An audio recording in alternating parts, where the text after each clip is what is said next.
তো হুজুরে গাউসে পাকের আসলে অসংখ্য কারামাত পাক রয়েছে ভাই, যে কারামাত পাকগুলো আমাদের মতো গুনাহগার অধমের বলে শেষ করে না। এই কারামত পাকটা বর্ণনাকারী বলেছেন, আমি শায়েখ দাউদ কাদেরী শেষ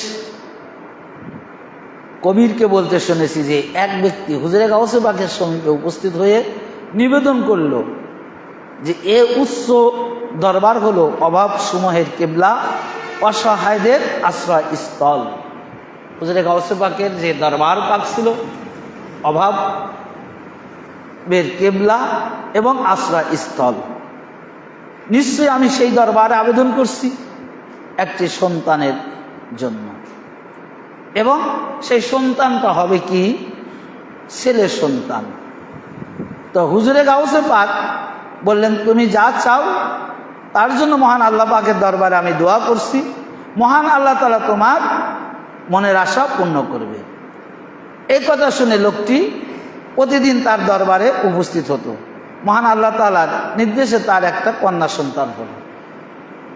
তো কন্যা সন্তানটা হবার পরে তখন ওই লোকটি হুজুরে গাউসে পাককে বললেন যে হুজুর, আমি তো একটা ছেলে সন্তান চেয়েছিলাম, তো আমার তো হয়েছে কন্যা সন্তান। তখন হুজুরে গাউসে পাক বললেন যে তুমি কি করো, ওই কন্যা সন্তানকে একটা কাপড় দ্বারা আবৃত করে নিয়ে যাও, তারপরে বাড়ি গিয়ে খুলে দেখো কি হয়। অতঃপর সেই ভক্ত তিনি বলতেছেন, আমি হুজুরে গাউসে পাকের কথা মতো কি করলাম, আমার এই কন্যা সন্তানকে একটি কাপড় দ্বারা আবৃত করে আমি নিয়ে গেলাম, এবং বাড়িতে নিয়ে গিয়ে দেখি যে আমার এই কন্যা সন্তান আর কন্যা নেই, সে ছেলে সন্তান হয়ে গেছে।